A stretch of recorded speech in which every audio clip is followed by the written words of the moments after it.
Okay, so this is our first video and it's just on Algebra 1 review. So for some of you, and I'm hoping most of you, this will be extremely easy. And if you feel like you don't even need to watch it, that's okay.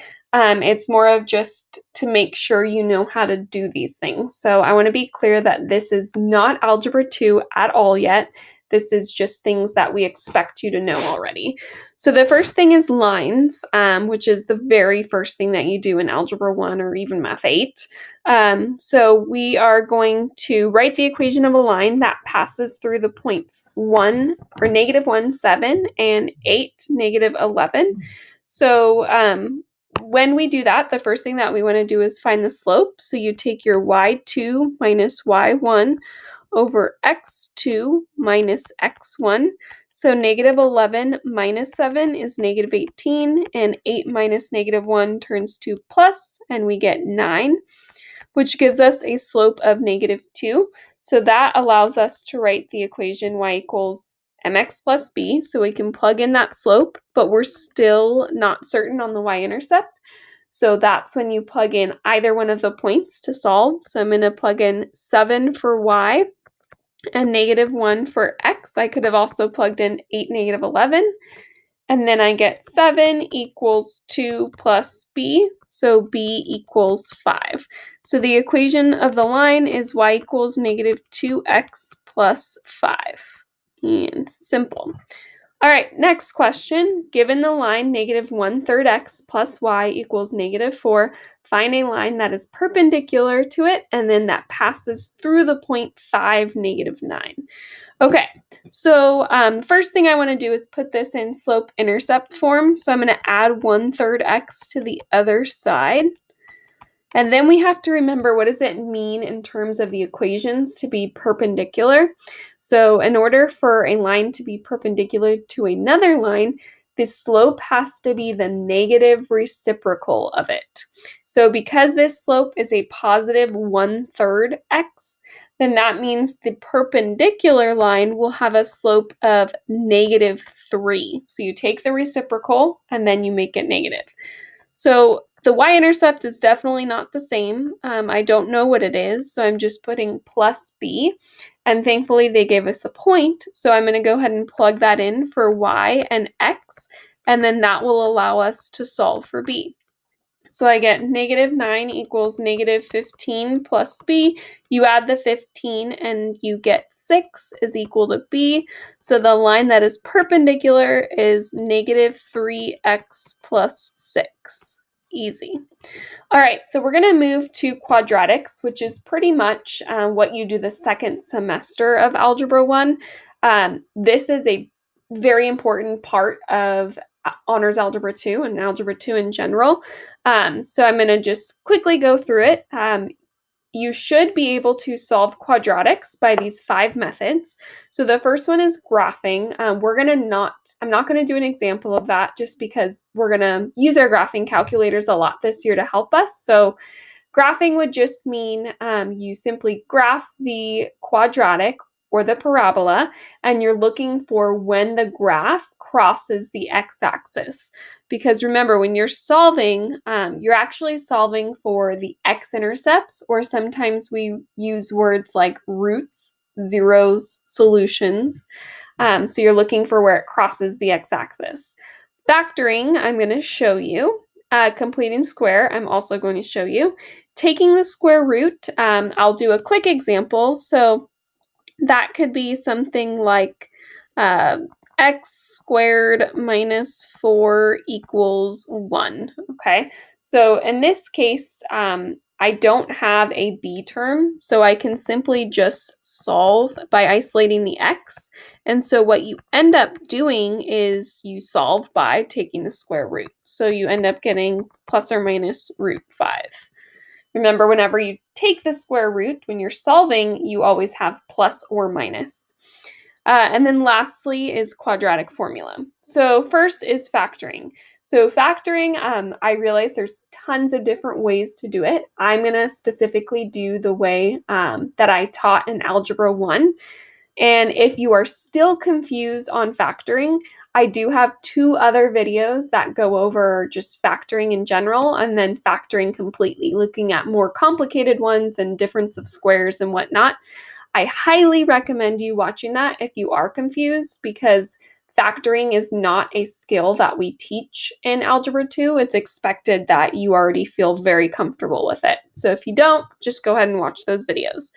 So how I teach it is using the box. So what we're going to do is you're going to put the first term in the first box, which is x squared. You take the last term, put it in the last box, and then you can go ahead and make an X or the diamond to kind of help us with coming up with these numbers. So you find the product of the diagonal. So x squared times -3, and that goes at the top. And then you take your middle term, which is bx, and that goes at the bottom. Now, what you're trying to do is come up with 2 numbers that multiply to -3x but add to 2x. So it ends up being 3x and -x, because 3x times -x is -3x squared, and 3x minus x is 2x. And then you take those and put them in the boxes. From there, you are going to come up with the edges. So one way to do it is to just kind of use reasoning. Another way to do it is to come up with the greatest common factor of each column and row.